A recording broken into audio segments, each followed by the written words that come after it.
joining us for another Trending Now video. Today, I'm talking with Karina Stellitano Andrews, Director of Marketing from Plant Development Services, Inc. Hi, Karina. Hi, thanks for having me. Oh, thanks for coming on, and thanks for bringing us this really cool plant.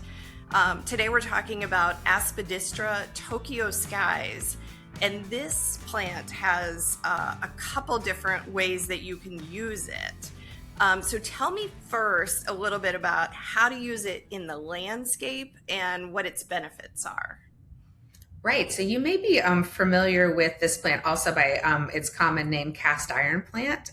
So you'll often see the solid green version of this, or at least we do down where I am in the deep south, grouped around the bottom of oak trees or around in a woodland garden. It's really good at naturalizing itself into the landscape. It can deal with roots and other obstacles. There aren't many plants that do so well right under an oak tree where those roots can really crowd out a plant.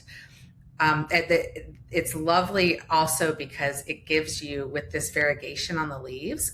So it has those bright white spots that provide a really bright spot of interest in the shade.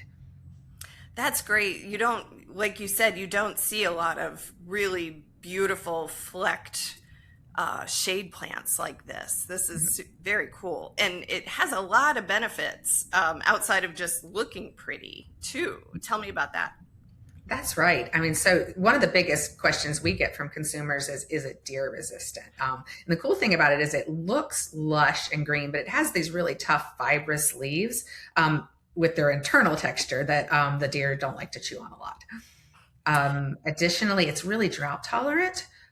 So, I mean, really a bulletproof plant.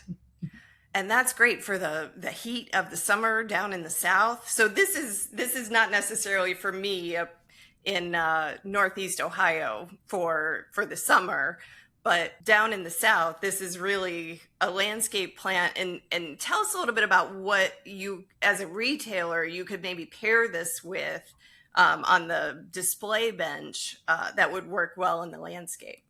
And that's right. It's zone 8, although we do get anecdotal stories of it doing well all the way through 7B. So you'll see it up into the Carolinas. And so on the retail shelf, you could pair it with things that also love shade to part shade. So I think it would look really lovely with some hydrangeas with macrophylla with those nice large leaves. That would be a nice contrast to these more, delicate tapering leaves. Here in the photo, it's paired with Carex, Evercolor, Everillo Carex. So that's a sedge, and so it has those fine feathery leaves. Mahonia softcrest would be also really a beautiful pairing with those winter yellow blooms and that almost bamboo-like foliage. So I think what I'm always looking for is those leaf-shaped contrasts, and then pairing with the same usage. So lovely shade plants. And not only does this plant work really well in the landscape, you had said it does really well also as a house plant. That's right. I mean, that's what I think is really exciting about this plant as well is that they do well inside. So as I understand it, cast iron plant, the name comes from the fact that it was one of the few house plants that did really well in the early 19th century in homes that were often very low light or very cool. And so it's going to do best in medium to low indirect light, just avoiding that direct sunlight. You could put them near a north facing window or a few feet back from an eastward facing window. But really just that low indirect light is something that makes them so useful inside.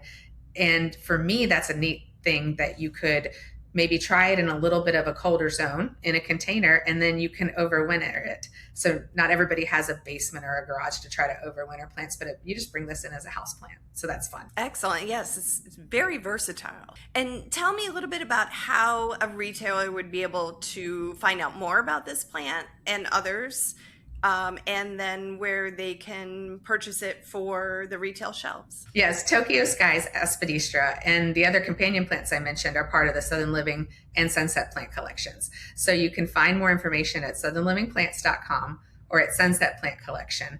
They're also backed by all the marketing power that we put behind those brands and that trust in those media brands that consumers have. So they can, you're as a garden center, you can look for free retail signage for the collections, and you can look up your wholesale grower on those websites. Oh, perfect. Great. All right. Thank you so much for Karina, for bringing this to us. This is a really cool new plant. I was glad to bring it to you. I love it.